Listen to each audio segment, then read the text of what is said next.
أمور كثيرة دوق يحتاج حشول الصائم دينا إلى شديغن قوش استعمالها، تديش وقد مارخل يظن سيرق أنها تعدول شار تفطر إدوو دو فيها، أولي خيط وهي اللي ليست يلور غو بول كذلك، تعبرش أما مثل يز المضمضة إشتات مثلا والاستنشاق بقى بدون ميرشو خي كارزر مبالغة وتسدو دو مارخ تيخسل والاكتحال سليلي وتلوث. چان إشت بعرق حقوم نو مولخو يا أمن كياتشاش مت تستوخن چان بقرو تسدو دو مارخ الطعام للحاجة، مارخ تدوخ ومنها حب تسيركش سواك الشيء حقرخ وقطعه يا وتناول إشيوت كي الأكلات تسنيرخ بسواك ليكش أو قاجر البطيء، لرويل چاني مع أما الاحتراز باستي من تيولشل دخول تسيركش المعجون عرقني إلى لرغولي الغرفة، دو والأحوط في المعجون استعماله بالليل. ليرج مولخ ومنها تويقشي غسول يا الأذن مهتن بوغدلش دول والمخاططات، مولخو ديك والأقراص تسمغريولشو التي يا تضاف بق إلى مخت ستوش اللسان دول إنجلياتر أولشو للوقاية شوم من نو الأزمات يا بيحكي القلبية، متدلش مولخ نو وذلك تسدوغدو مارخ وإيصاله إلى الحلق.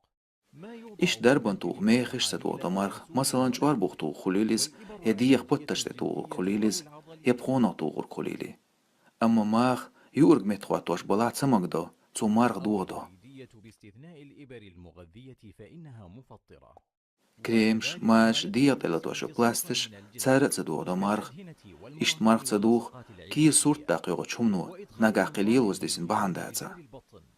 أو من المعدة إذا لم يصاحبه إدخال محاليل أو مواد أخرى. بقدلش وقد الله دال أصاب إتو الوالدين بنخوين ورفع هوقتين عنهم خلو به خلر وين تير الشهداء، دوقش وصدق نبينا إلش صلى نو ديل الله يرسل عليه مارشل وسلم غلسن حين إلا قال: تسن بعثت دقر بولشقين لأتمم خيتم سوايت الرسالة. نوخشا